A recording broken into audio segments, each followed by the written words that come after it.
Bonjour daholo indray tsika rehetra atao tokantrano ato dia manonona ny fiadanan'ny tompo sy ny fahasoavany ho amintsika ny tenako.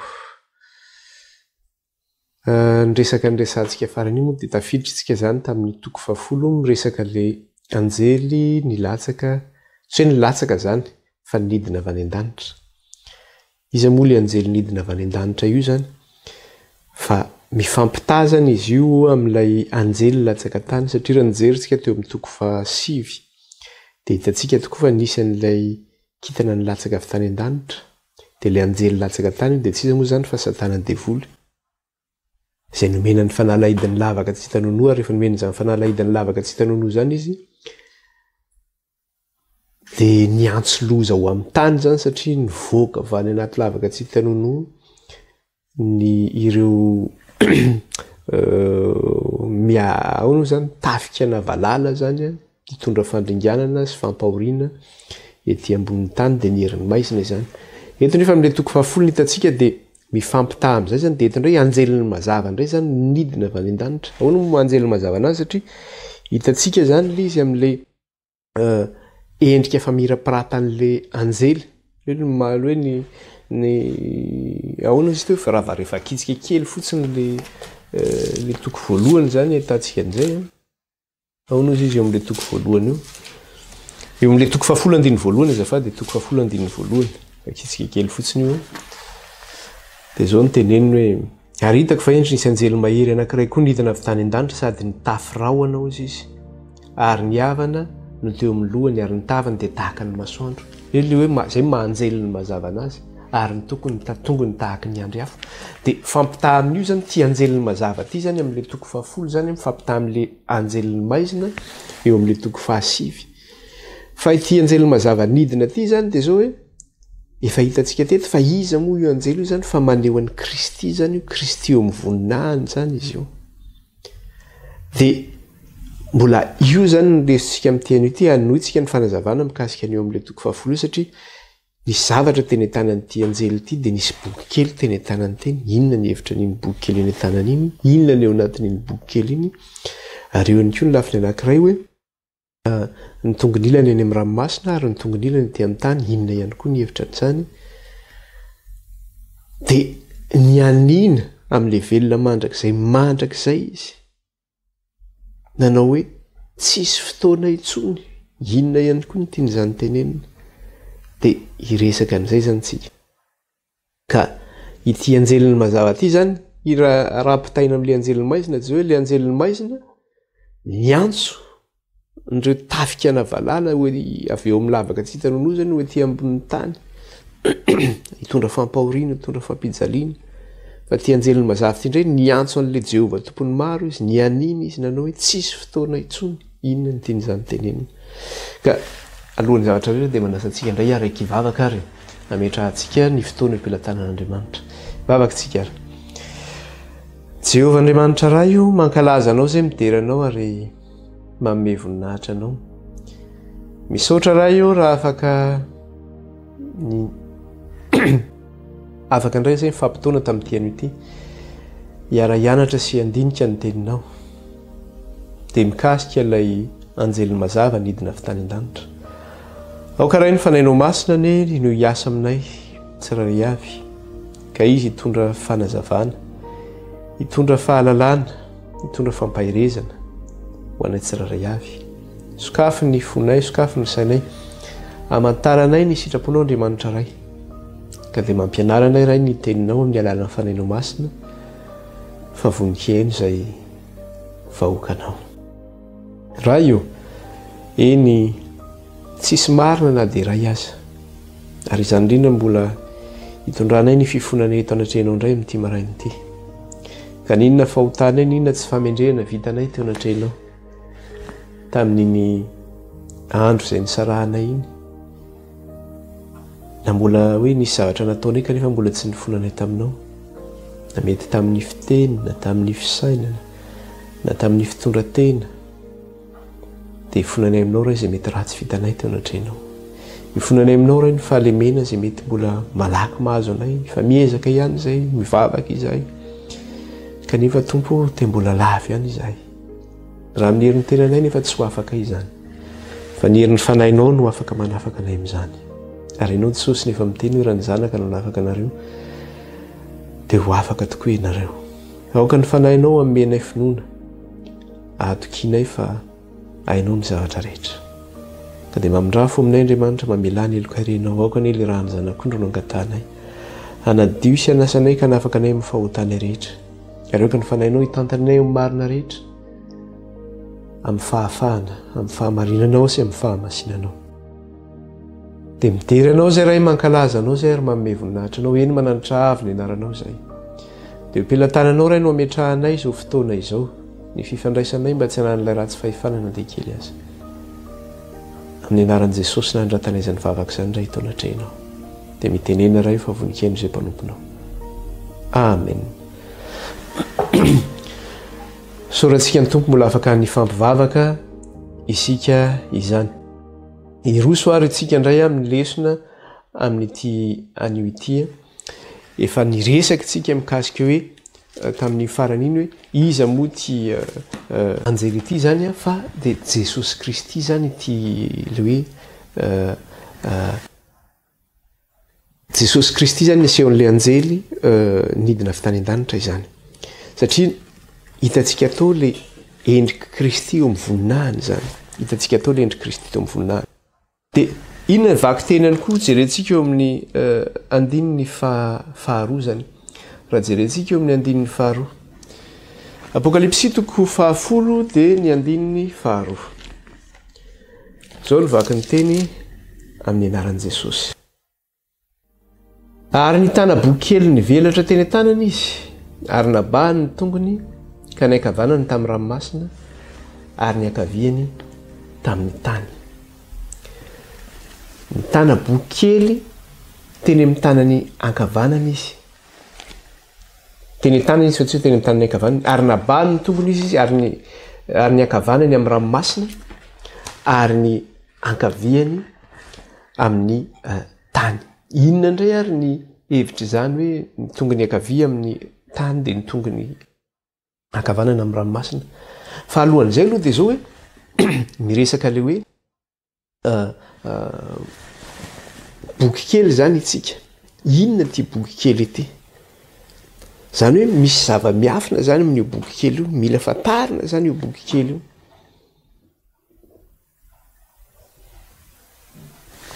Dia eo amin'ilay andininy fahafito anefa izy dia miteny zavatra tahaka an'izao. Zao ny teneny eo amin'ilay andininy fahafito. Ahoana izy amin'ny andininy fahafito eo?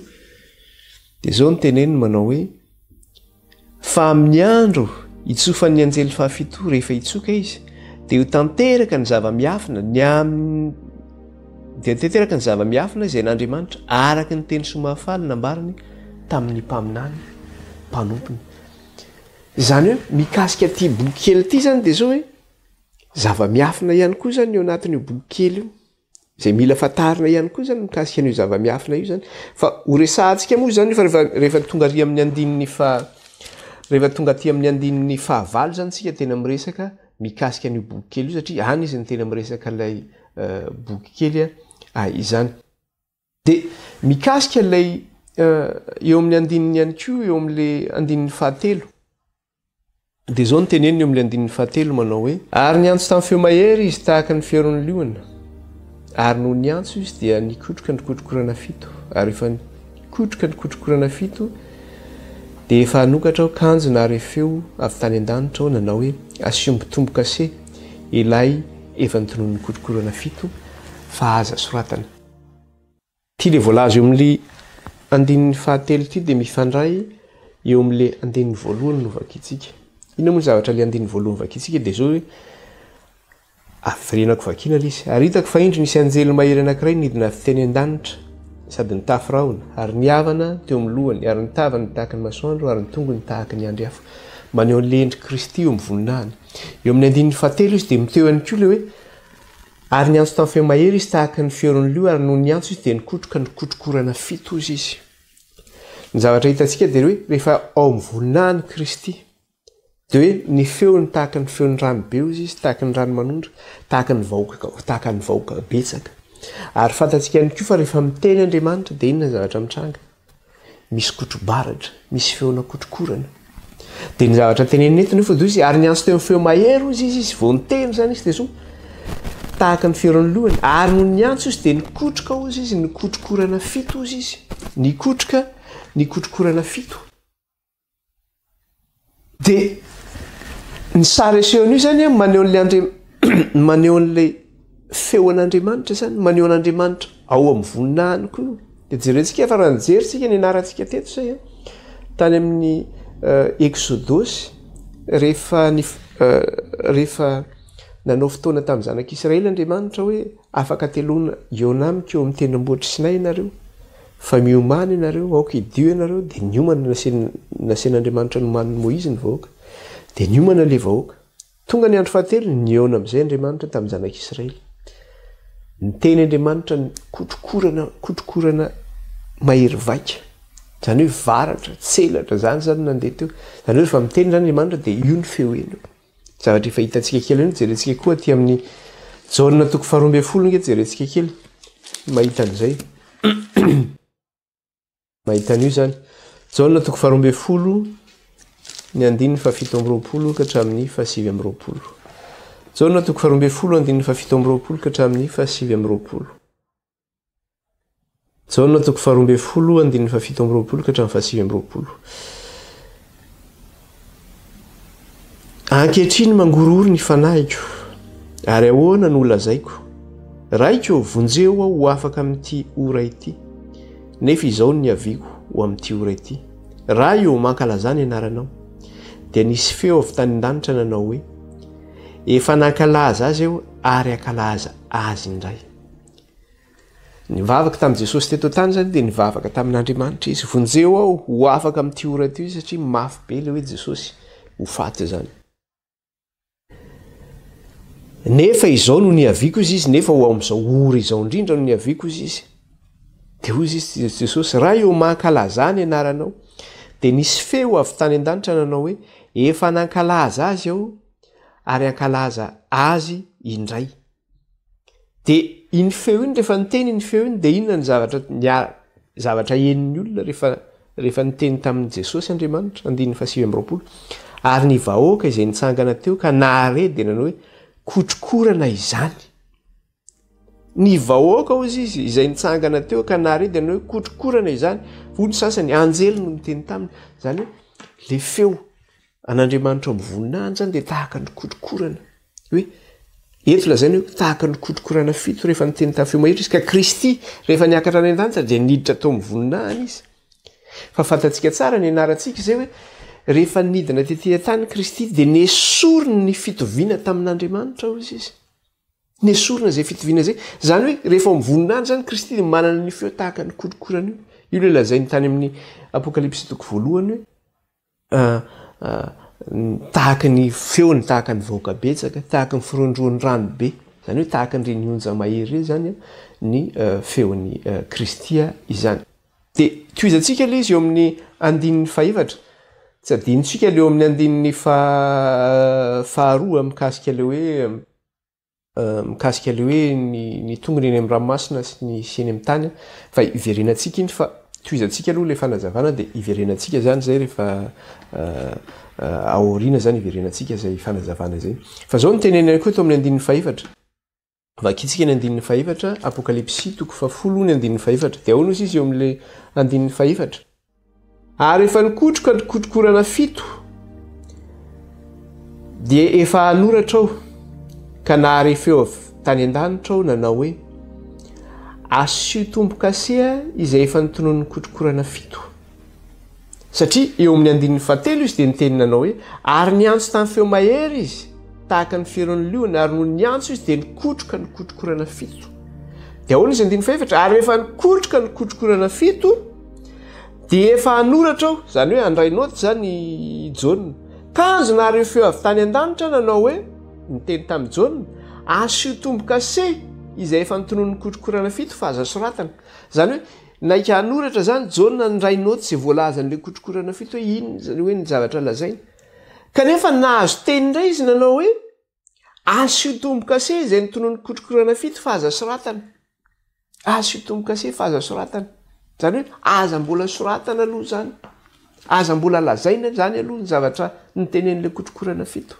fa asiana tombo-kase zany hoe zavatra asiana tombo-kase zany tsy azo sokafana zany zay ny dikany hoe asiana tombo-kase hoizy mbola zavatra tsy azo sokafana zany mbola tsy azo ampahafantarina zany zay ny dikan'le izy satria misy karazany roa mantsy le tombo-kase fa nianarantsika teto mikasika an'izay misy ny tombo-kase hoe manome alalana ohatrany hoe fahazon-dalana hoe manam-pahefanany fa misy indray ny tombo-kase fanidina hoe fanidina ohatran'le boky fito nisy tombo-kase fito nidina le izy misy koa tombo-kase fanidina ka eto zany le tombo-kase indray de hoe anidina le teny zany azo asoratana no le teny fa asy tombo-kase zany hoe idio aloha iteny io mbola tsy azo ampahafantarina zany io zany aloha mbola tsy ampahafantarina ny zavatra zay tenen'ilay le kotrokorana fito de mifanontaniana mipetraka de ty hoe fa maninona ary zany no asiana tombo-kase ilay tenen'ny zavatra tenina tamin'ny feo mahery tamin'ny alalan'ilay kotrokorana fito izany de vakitsika eto amin'ny andininy fahadimy sy ny fahafito fa eo zany manazava anazy ihany koa zany hoe maninona le izy no asiana tombo-kase andininy fahadimy ka hatramin'ny fahafito andininy fahadimy ka hatramin'ny fahafito de zao vaky ny teny aminaran'i Jesosy ary ny anjely ilay fahitako dia nitsangana teo ambony ranomasina sy teo ambony tany ka nanangana ny tany anakavanana ho amin'ny lanitra ary ny anina tamin'izay velona mandrakizay mandrakizay dia ilay nahariny lanitra sy ny eo aminy ary ny tany sy ny eo aminy ary ny ranomasina isy eo aminy fa tsisy andro itsony fa amin'ny andro itsofan'ny anjely fahafito rehefa itsoka izy dia ho tanteraka ny zava-miafina izay an'Andriamanitra araka ny teny somafaly nambarany amin'ny mpaminany mpanompony inona ry zavatra tenenina eto zany le anjely manana le boky kely zany lay nitsangana teo amin'ny manelanelana ny ranomasina sy ny tany de nianina tamin'le velona mandrakizay izy de inona ny fianiana ataony de ozy izy nanao hoe tsisy andro itsony inona ty zavatra resahany ty hoe tsisy andro itsony ty de nitoizany le izy manao hoe amin'ny andro itsofan'ny anjely fahafito rehefa itsoka izy de ho tanteraka ny zava-miafina izay an'Andriamanitra araka ny teny somafaly nambarany ny amin'ny mpaminany mpanompony de ny zavatra misy zany de ty manao hoe inona ary tenenina hoe tsisy andro itsony io inona ihany koa io zava-miafina io le zava-miafina le hoe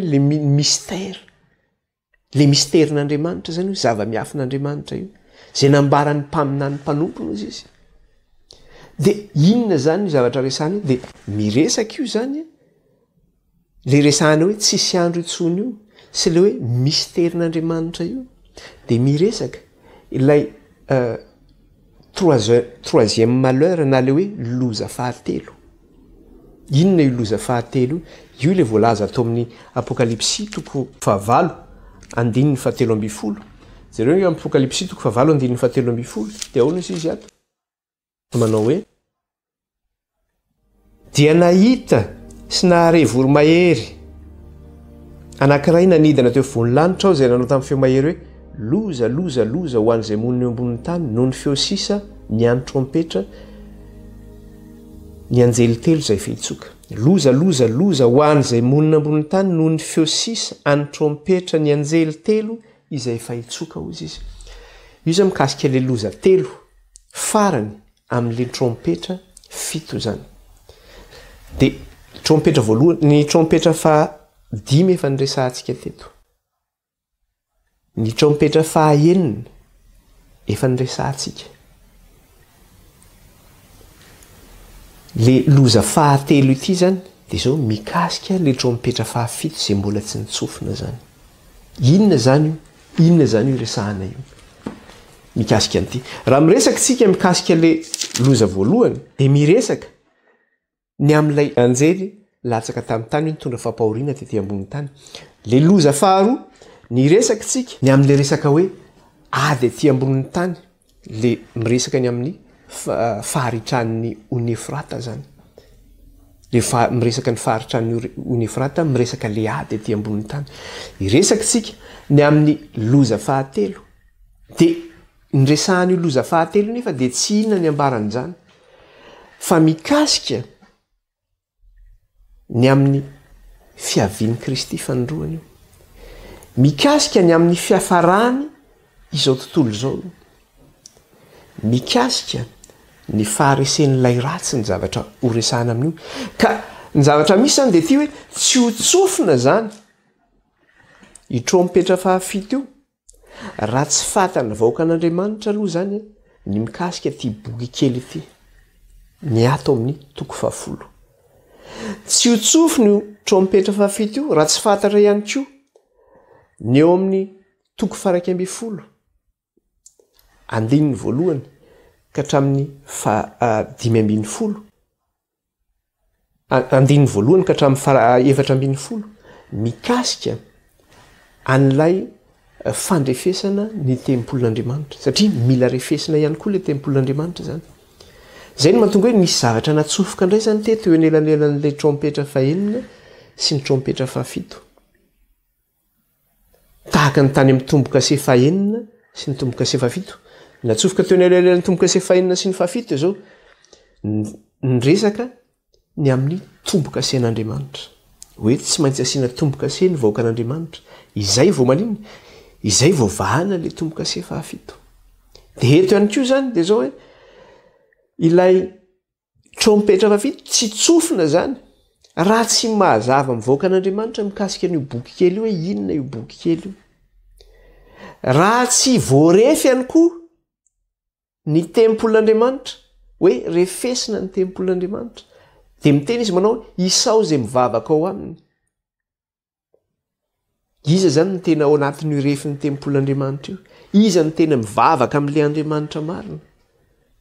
Raha tsy fantatra zany zay tsy tsofina satria nahoana? Ohatra ny taria amin'ny tombokase any, raha vao tsy voaisy tombokase ny vahoaka an'Andriamanitra dia matin'le loza nge zany ny vahoaka an'Andriamanitra. Eto ihany koa raha tsy ao anatin'le refy ny vahoaka an'Andriamanitra hoe iza ny tena mivavaka amin'Andriamanitra marina, voarefy ny vahoaka an'Andriamanitra dia ho tratra ny lova koa ny vahoaka an'Andriamanitra ka tsy maintsy ampidirina ao anatin'ny refy koa zany le vahoaka an'Andriamanitra. Ary mila mahafantatra ihany koa hoe inona ny lazainy ilay boky kely izany. Dia ny zavatra misy dia zao araka le teny teo manao hoe 10 zavatra ny teneniny teo amin'le 10 raha iverenantsika kely le izy teo eo amin'ny 10 dia ny andininy fahenina dia ahoana izy izy zao ny teneniny eo manao hoe ary ny anina tamin'izay velona mandrakizay dia ilay nahary ny lanitra sy eo aminy, ny tany sy eo aminy, ary ny ranomasina sy ny eo aminy, fa tsisy andro intsony. Dia inona zany resahan'ireo mikasika hoe tsisy andro intsony araka ny fandraisantsika teo zany hoe zay nambaran'Andriamanitra zany dia zao tsy maintsy ho tanteraka zany. Na mino ny olona na tsy mino dia tsy maintsy ho tanteraka zay nampan'Andriamanitra. Fa io trompetra io zany dia tsy maintsy ho tsofina io. Ka amin'ny tsofana io trompetra io dia zao ho simba ity tantaran'ity tany ity. Ny fahataperan'ny zavatra rehetra. Zay le hoe tsisy andro intsony. Tsisy andro intsony. Dia eo amin'ny andininy fahafito izy dia mbola teneniny ihany koa izy andininy fahafito. Fa amin'ny andro itsofan'ny anjely fahafito, io zany le trompetra fahafito. Fa amin'ny andro itsofan'ny anjely fahafito rehefa itsoka izy dia ho tanteraka ny zava-miafina izay an'Andriamanitra araka ny teny somafalina ambariny tamin'ny mpaminany mpanompono. Zany hoe amin'ny andro zany zay amin'ny fotoana izay itsofan'ny anjely fahafito zany dia ho tanteraka zany le misteran'Andriamanitra, le zava-miafina. Zava-miafina le izy. Ahoana ny mahazava-miafina azy? Zava-miafina izy amin'izao tontolo izao satria izao tontolo izao nge tsy mino an'izany. Raha miteny ianao hoe farana ny tantaran'ity tany ity, tsy mino an'izany izy. Mitady solution izy. Jereo nge tsika raha mijery film. Ohatra hoe tamin'ny mpijery film aty le mba mijery taloha ohatra hoe mijery film zany misy le hoe Armageddon. Dia misy météorite ngeza be amin'le zay ny titran'ilay film zany, misy météorite ngeza be zany hidina ety ambonin'ny tany, andravan'ny tany. Dia ny Amerikanina zany ny rôle. Dia ny kiondon manampahaizana hoe ahoana no anaovantsika azy. andefa olontsika any amin'ny anivelan'ny tany zany de ho asiny andavaka eo am'le météorite izy zany de ho asiny bomba nucléaire zany le izy de ho apokany zareo de am'izay tsy tonga etỳ tany le météorite animban'ny tany de nalefa l'émission zany nalefa tany de miandry daholo zao tontolo zao de ahoana ho afaka ve tsika sa tsy ho avitra de iny fa réussi zany tafita zany le mission nataony zareo tany potika any zareo le météorite voavonjy ny tany fa za miteny amintsika cinéma zany resaka ohatr'izany zany zao tontolo zao miezaka fatany zareo nge fa tsy aharitra ny tantaran'ity tany ity fa zareo matoko tena manao hoe vitatsika io haitsika io manam-pahaizana indrindra tsika manam-pahalalana indrindra tsika fa fantatsika koa moa lafiny anankiray fa lefa nahately tahaka ny saona nge miasa amin'ireny mpanjaka ny tany reny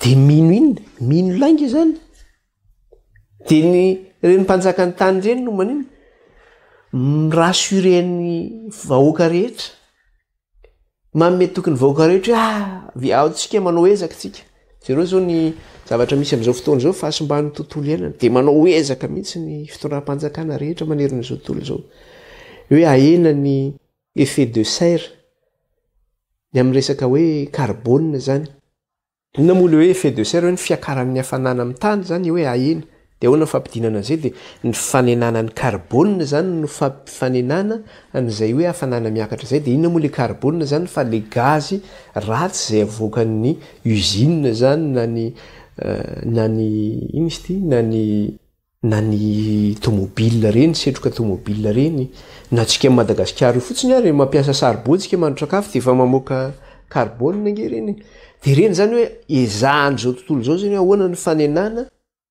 an'le carbone zany miezaka zany zao rehetra zao fa nga zany vitatsika va nga vitan'izao tontolo zao no manenany zany na amin'ny fahalalana na fahendreny nga vitany na miezaka eo ary izy de inona zavatra miezaka ataony zareo zao am 2035 eto Frantsa zany eto Europa zany ny eto Frantsa no fantatro fa eto Europa mihitsy ara nga malizy raha tsy diso am 2035 ny tomobile mandeha eto Europa zany indrindra moa zany eto Frantsa zany de zao hoe tsisy véhicule à moteur thermique intsony zany hoe tsisy tomobile zany mandeha lasantsy intsony io mandeha gasoil na mandeha essence zany fa tomobile électrique daholo no mahazo mandeha eny an-dalambe fa tsisy intsony zany foanana zany lalana misy satria anenana zany le carbone io zany le ezaka ataony zareo fatany nge fa misimba le planety kanefa fantatsika fa io fahasimban'ny planety io le trompetra zay tsofina zany tsofina le trompetra hoe fa io fa loza tonga io ka na miezaka ary le zany tsy hoe ndaotsika hibebaka hoe misy Andriamanitra ao an-danitra ao fa noho ny fahotantsika no mahatonga an'izao rehetra zao fa miezaka izy hoe manana ny solution tsika ny solution tsika ahenantsika io fa ny fiazaka zany fahasimban'ny araka reny trompetra zay efa nitsofintsika zany hoe fahasimban'ny rano fa tsy ny eto andafy nke ny rano efa ritra ny rano ny amin'le lakan-drano reny zany efa tsisy rano tsony le rano miangona any ambanin'ny tany efa tsisy rano tsony de efa manomboka vidina lafo ny rano zao de nyteny amintsika naty ny trano ipetrahako fotsiny ary de efa misy taratasy eo mivoaka ny misy taratasy tonga hoe misy installation zay ho ataony zareo anaovana récupération ana rano hoe anangonana le rano zany ohatra hoe rano alefanao any amin'ny toilette reny zany de ho angonina iny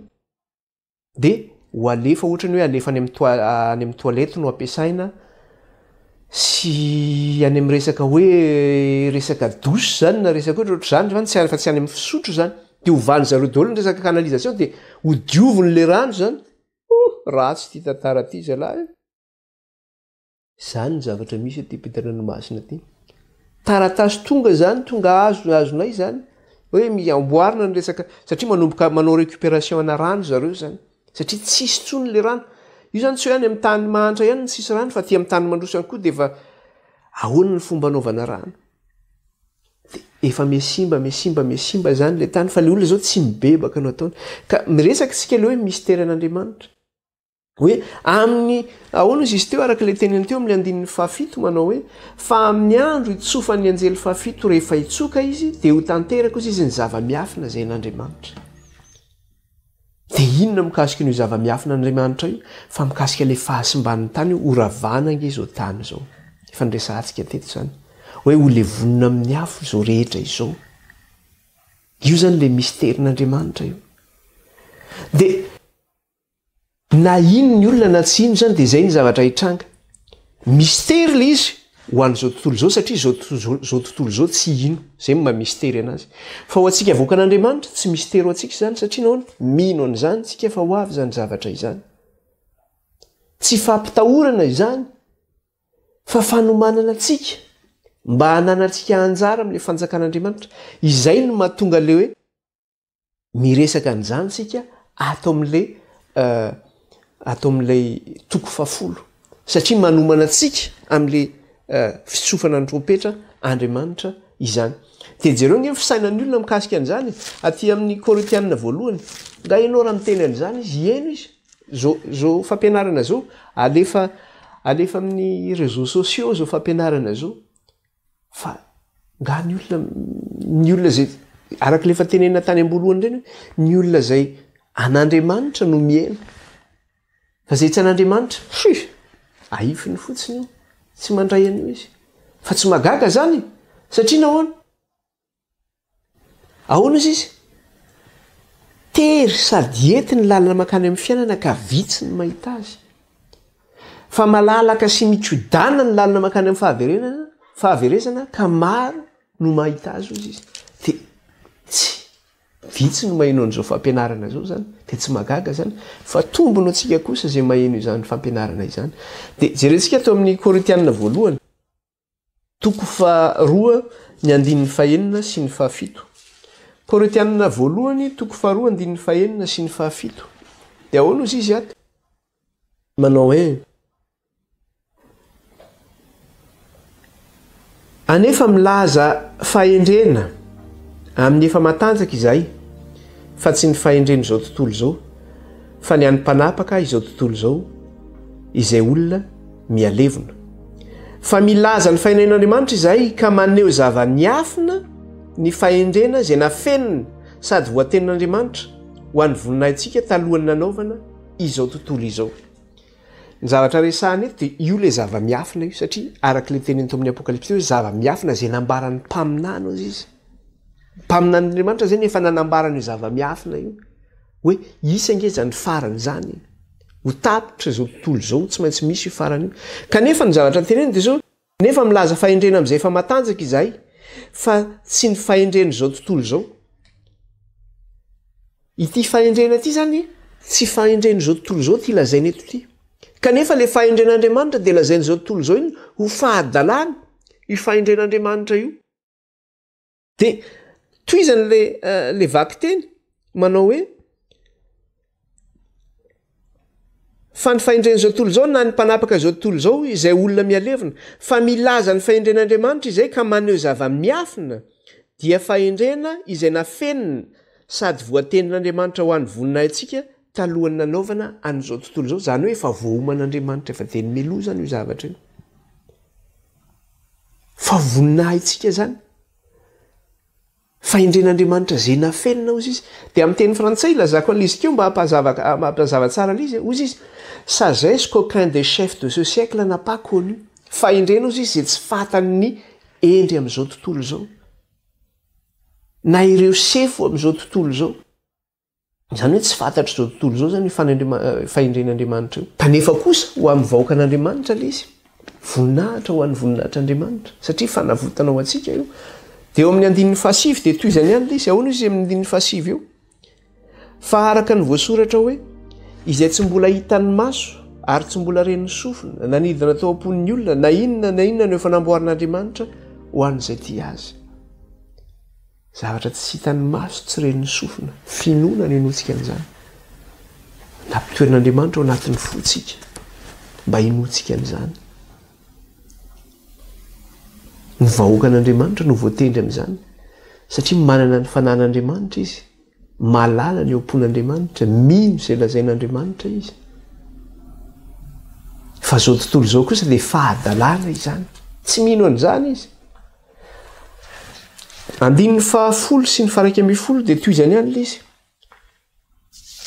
dia isika no nanambaran'andriamanitra izany tamin'ny fanahy fa ny fanahy mamantatra ny zavatra rehetra na dia ny saina lalina izay an'andriamanitra aza fa iza ny olona malala ny ao am-pon'ny olona fa tsy ny fanahin'ny olona izay eo anatiny ihany ary toy izany koa tsy misy malala ny ao am-pon'andriamanitra afa-tsy ny fanan'andriamanitra ihany. Izay efa nomanin'andriamanitra nampahafantariny atsika manao hoe raha ho farana ary izao tontolo izao satria tsy miresaka hoe ny fahamaranana amin'izao tontolo izao ihany fa misy fanantenana ho an'ny vahoakan'andriamanitra. Misy ny fiainana mandrakizay, misy zany Jerosalema vaovao zany, misy zany lanitra vaovao sy tany vaovao zany itoeran'ny fahamarinana, itoeran'ny fahamasinana ary itoeran'izay voantsy sy voafidy ary mahatoky. Ho anisan'izany ve ianao?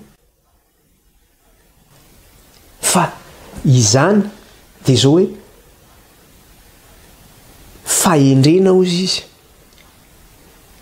izay tsy fantatry ny sefon'izao tontolo izao na ny olon-kendron'izao tontolo izao fa fahadalàna ho amin'izao tontolo izao izany. Andininy faefatra ambin'ny folo dia ozy izy fa ny olona izay araka ny nofo ihany dia tsy mba mandray izay an'ny fanan'andriamanitra fa fahadalàna aminy izany sady tsy azony satria tsy araky ny fanahy no hamantarana izany. Zay ngely izy tena hoe fahadalàna ho azy zany satria ny olona manana fanan'andriamanitra zany dia ampahafantarin'andriamanitra an'io satria ny fanan'andriamanitra no mahafantatra ny ao am-pon'andriamanitra ka raha tsy an'andriamanitra ianao ny fanan'andriamanitra ve hiasa ao anatinao dia fahadalàna ho anao zany fa ny olona izay araka ny nofo ihany dia tsy mba mandray izay any fanan'andriamanitra fa fahadalàna aminy izany sady tsy azony satria araka ny fanahy no hamantarana izany, araka ny fanahy no hamantarana izany. Dia normal zany le olona raha miteny adalana reo mety hiteny efa voan'ny apokalipsy fa hoy ny tenin'andriamanitra zava-miafina hozy izy zay tsy ho fatany zany, mystera zay tsy ho fatany zany. Dia mikasika an'io zava-miafina io nefa miresaka izy, miresaka fotoana izy manao hoe mikasika an'izany zava-miafina zany dia hoe tsisy fotoana intsony ozy izy. Inona ary zany io fotoana teneniny eto hoe tsisy fotoana intsony mikasika le zava-miafina zany. Dia raha miresaka le fotoana zany tsika ho jerentsika hoe inona io fotoana zay resahana io dia raha miresaka tsika zany hoe fotoana, inona moa ny atao hoe fotoana satria amin'ny teny gasy izy teneny hoe tsisy andro intsony ozy izy, tsisy andro intsony ozy izy. Amin'ny teny frantsay izy dia miteny hoe il n'y aurait plus de délai ozy izy. Ka le fotoana efa nianarantsika teto mikasika an'izy io, ny fotoana dia antsoina hoe andro, hoe tsisy andro intsony zany hoe ny andro zany dia fotoana. Raha vao miteny zany ianao hoe andro dia fotoana zany no resahana amin'izay. Ny andro anankiray nefa mameno 4:20 ora. Dia ho jerentsika zany mikasika ny fotoana hoe tsisy fotoana intsony ahoana no matsisy fotoana intsony any ilay izy izany. Dia tsy maintsy miverina zany tsika aloha mianatra indray tsika mianatra indray tsika mba hafantarantsika le fotoana zany hoe tsy tsonga dia hoe jerentsika fotsiny ho tenentsika amin'izao fotsiny hoe zao le fotoana zany fa satria io fotoana araka an'andriamanitra zany io fa tsy araka ny fotoanantsika io. Rehefa nianina tamin'le velona mandrakizay ilay anjely nitsangana teo anelanelan'ny ranomasina sy ny tany dia nilaza izy nanao hoe tsisy fotoana intsony ozy izy. Inona zany io fotoana teneniny io? Dia miverina zany tsika aloha zany dia verenantsika tsy maintsy miverina kely tsika miresaka n'io fotoana io zany. Veritsika zany dia any amin'ny tantaran'ny Adama sy Eva no iverenantsika kely zany. Jerentsika ty amin'ny Genesis 2 ny andininy 5:20 ka hatramin'ny 7:20. Anazavantsika le fotoana zany mahatonga antsika mijery an'le tantaran'ny Adama sy Eva. Genesis 2:5:20. ka hatramin'ny 7:10. Genesis 2:2 ny 5:10 ka hatramin'ny 7:10. Ary Jehovahandriamanitra nitondrana lehilahy ka namponina azy tao amin'ny saidena hiasa sy hitandrina azy. Ary Jehovahandriamanitra nandidy an'ilay lehilahy ka nanao hoe ny hazo rehetra eo amin'ny saha dia azonao hinanana ihany, fa ny hazo fahalalana ny tsara sy ny ratsy dia aza hinanana, fa amin'ny andro izay hinananao azy dia ho faty tokoa ianao. Nakandray lehilahy zany Andriamanitra dia namponina azy tao amin'ny saha. Raha lehilahy sy raha vehivavy no napetrany tao i Adama sy Eva zany hoe tao amin'ny saha Edena zany. Dia ny teny Andriamanitra nanao hoe ny hazo rehetra amin'ny saha dia azonao hinanana ihany, fa ny hazo fahalalana ny tsara sy ny ratsy dia aza hinanana, tsy azonao hohanina zany fa hazo fahalalana ny tsara sy ny ratsy zany, fa ny hazo rehetra dia azonao hohanina, fa amin'ny andro izay hinananao azy dia ho faty tokoa ianao. Hoe amin'ny andro zany izay hinananao n'io hazo, ny voan'io hazo io dia ho faty tokoa ianao izy izy. Dia inona nefa ny zavatra nitranga? Fantatsika tsara ny tantaran'ny Adama sy Eva fa zao tsy naharitra izy ireo fa nalain'ny Satana fanahy izy. Dia nina nihinana ny voan'io hazo io. Eo amin'ilay 7:1 ka hatramin'ny 9 izy no miresaka an'izany. Fakitsika kely. Ary menarana dia fetsy noho ny biby rehetra izay nataon'i Jehovahandriamanitra, roa izy tamin'ilay vehivavy. Anky, efa nataon'Andriamanitra hoe aza hinananareo ny hazo rehetra eo amin'ny saha, fa hoy raha vehivavy tamin'ny menarana, ny voan'ny hazo eo amin'ny saha dia azona hinanana ihany, fa ny voan'ny hazo eo voan'ny saha kosa no efa nataon'Andriamanitra hoe aza hinananareo, fa na tendrenareo zany fandrao maty ianareo. Ary hoy ny menarana tamin'ilay vehivavy, tsy ho faty tsy akory ianareo fa fantaran'Andriamanitra fa amin'izay andro hinananareo azy dia ahiratra ny masonareo ka ho tahaka an'Andriamanitra ianareo ahalala ny tsara sy ny ratsy. Ary hitan'ny vehivavy fa tsara ho fihinana ny hazo sady mahafinaritra ny maso ary hazo matsiritra mampahendry dia nanitaza ny voany ka ninanany ary meny koa ny vadiny ka dia nihinana izy. Ozy Andriamanitra nanao hoe fa amin'ny andro izay hinananareo azy dia ho faty tokoa ianareo. Ary rehefa niresaka tamin'ny menarany Eva dia mbola niteny nanao hoe ozy Andriamanitra taminay nanao hoe aza hinananareo na tendrenareo zany fandrao maty ianareo. Zany hoe satria Andriamanitra miteny hoe amin'ny andro izay hinananareo azy dia ho faty tokoa ianareo. Menarana nefa fetsy sady fantatsika devoly, fa ny anarantsika tsy misy fahamarinana ho aminy. Fa raha miteniny azy izy dia lainga no ambarany, satria izy mpandainga ary rainy lainga ary efa hatrany am-boalohany ozy izy dia efa mpandainga izy. Dia eto zany zavatra nitenen'ny Satana dia zao zavatra lainga no nitenen'ny tamin'ny Eva, tapany marina, tapany diso no nitenen'ny tamin'ny Eva eto. Satria ny fanontaniana mipetraka dia zao nihinana tokoa le voa ry Adama sy Eva. Fanontaniana mipetraka dia maty tokoa raha ve Adama sy Eva rehefa nihinana le voa zany. Dia inona nefa ny zavatra hitatsika efa mbola voaroka tao amin'ny saha Edena izy. Nitenen'Andriamanitra hoe ny asan'ny tananao, ny atsembohan'ny tavanao no hinananao. Ary ny vehivavy dia zao hoe fahoriana no hiterahanao izy ny ateraky ny kibonao zany. Fahoriana ny hiterahanao rehefa manananaka zany ny vehivavy hoe fahoriana.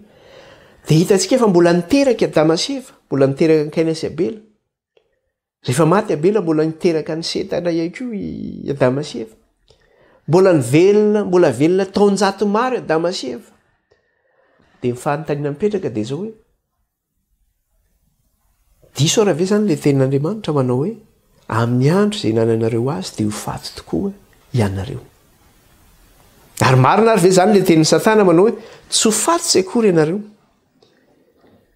fa hitovy amin'Andriamanitra ianareo ahalala ny tsara sy ny ratsy. Dia ny zavatra anankiray dia ity, tsy diso mihitsy le ten'andriamanitra tsy andriamanitra tsy mba mpandainga fa neny satana no diso satria satana dia mpandainga fa rehefa mihinana an'io azy io tokoa Damasefa dia ho faty tokoa i Damasefa fa tsy hoe tsy ho faty amin'iny andro izay hinanany azy iny dia tena maty tokoa Damasefa fa ho azavaintsika ilay izy hoe inona zany io andro maninona le izy mitovy amin'le atsika ve io andro zay zany fanontany mitovy amin'ny androtsika ve io andro tsy mitovy amin'ny androtsika mihitsy io andro tsy mitovy amin'ny androtsika io andro dia hojerentsika mikasika an'izay zavatra zay dia satria raha mijeritsika zany le ny taona navelomany Adama dia mbola velona 370 taona i Adama vao maty Genesis 5 eo akaiky eo any dia ny andininy 5 zao nivaky ny teny amin'ny anaran'i Jesosy ary ny andro rehetra ny ainan'i Adama dia 370 taona dia maty izy zany hoe mbola velona 370 taona izy zany zay vao maty dia ny fanontaniana mipetraka zany dia manao hoe inona ary zany ty andro zay ny tenin'Andriamanitra manao hoe amin'ny andro zay nananareo azy na ny andrehany eo ny voan'io azy io dia ho faty tokoa ianareo inona ary zany io andro dia voalohany aloha zany dia izao manao hoe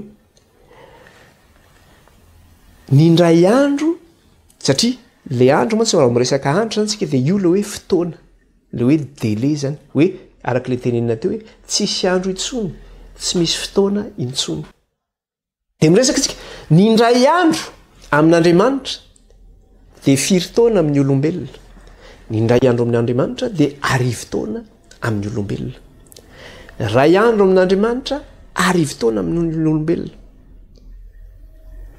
zay zany vao mahafeno ny 10 taona amintsika olombelona zany zay vao mahafeno ray andro amin'Andriamanitra soratra masina miteny an'izany jerentsika ty amin'ny Petera 4:7 Petera 4:7 dia ny andininy 9 Petera 4:7 dia ny andininy 9 vakitsika amin'ny anaran'i Jesosy ahoana izy izy ato nefa ry malala izao zavatra iray aloha izao no aoka tsy ho adinonareo ny indray andro amin'ny tompo dia toy ny 10 taona ary ny 10 taona toy ny indray andro nefa ry malala izao zavatra iray aloha izao no aoka tsy ho adinonareo ny indray andro amin'ny tompo dia toy ny 10 taona ary ny 10 taona toy ny indray andro eo zany dia teneny mihitsy izy ny indray andro amin'ny tompo izy dia toy ny 10 taona ary ny 10 taona toy ny indray andro dia jerentsika ihany koa any amin'ny salamy izy mbola miresaka an'izy io ihany salamy 7 salamy 7 salamy 7 dia ny andininy 4 vakitsika ny anaran'i Jesosy ahoana izy izy ato fa eo imasinao ny 10 taona dia toy ny fandalon'ny omaly ary tahaka ny fitaom-piambenana iray amin'ny alina eto zany le mpanao salamo dia miteny amin'Andriamanitra izy manao hoe fa eo imasinao izy ny 10 taona dia toy ny fandalon'ny omaly ny 10 taona dia toy ny fandalon'ny omaly zany hoe mitovy amin'ilay andro omaly zany ny 10 taona aminao mitovy amin'ndray andro zany ny 10 taona aminao zay mahatonga hoe ny indray andro amin'Andriamanitra zany dia zao 10 taona amin'ny olombelona ka eto zany raha miteny Andriamanitra hoe tamin'ny Adama manao hoe amin'ny andro izay hinananao azy nananareo azy mantsaina Damasefa dia zao ho faty tokoa ianareo izy Satana nefa miteny manao hoe tsy ho faty tsy akory ianareo fa ahiratra ny masonareo dia hitovy amin'Andriamanitra ianareo dia ny fanontaniana mipetraka maty tamin'io andro io tokoa ary ve i Damasefa araka n'le nitenen'Andriamanitra sa tsy maty hoe amin'ny andro izay nananareo azy dia ho faty tokoa ianareo tena maty tokoa i Damasefa tamin'io andro izay nolazain'Andriamanitra azy io ho faty tokoa ianareo satria nahoana ny indray andro amin'Andriamanitra dia zao 10 taona amin'ny olombelona dia tadidio tsara ny indray andro amin'Andriamanitra 10 taona amin'ny olombelona move natratra 10 taona i Adama ny amin'ny fahavelomany tsy natratra 10 taona izy hitantsika teo fa 4 taona ny andro ny ainany 370 taona maty Adama ny olona ela velona indrindra tao anatin'ny soratra masina dia Metosela natratra 7,7 taona ny taonany, tsy natratra 10 taona koa izy. Zany hoe i Adama zany velona 7,7 taona, tsy natratra 10 taona, tsy natratra ndray andro zany i Adama de maty. Zany hoe tsy feno ray andro zany ny taona ny Adama de maty Adama. Tahak'izay koa zany efa de tena tanteraka mihitsy le ten'Andriamanitra hoe amin'ny andro izay hinananareo azy de ho faty tokoa ianareo. De maty tokoa zany Adama sy Eva tamin'ny andro izay ninanany aniny voarara iny zany zay tsy tokony nohanin'izy ireo izany. De hitantsika fa nitaranaka Adama rehetra zany de zao hoe tsy nahatratra 10 taona nitaranaka Adama rehetra. Tsy nahatratra 10 taona nitaranaka Adama rehetra de maty daholo satria araka le teneniny teo ny ela velona indrindra de Metosela 7,7 taona. Izay zany mikasika ny lesontsika indray amin'ny teny ity. Tapitra ny fotoanantsika tsara hoe mbola hitohy amin'ilay izy. Fa de tohizantsika rariva indray ny lesony sotran'Andriamanitra tsika. Vavaka tsika. Jehovah Andriamanitra raha io, raha ny amin'ny alalan'i Jesosy Kristy Tompo ianao. Mankalaza anao izay mideranao ary manome voninahitra anao. Misaotra raha io. Nafahanay niara-nianatra sy nandinika ny teninao teto indray. Saotra ny nampahafantaranao anay ny zava-miafy ny teninao. Ny amin'ny hoe tsisy fotoana intsony. Dia ny amin'ny fahataperana izao rehetra izao, ny amin'ny fitsofana ny trompetra fahafito. Manamasinana ireny amin'ny teninao ny fahamarinana. Dia iray ny naranao raha io. Naran'i Jesosy nandratana izany vavaka izany eto anatrehanao. Amen. Eny ary fa dia baibai daholo tsika rehetra. Hariva indray ary.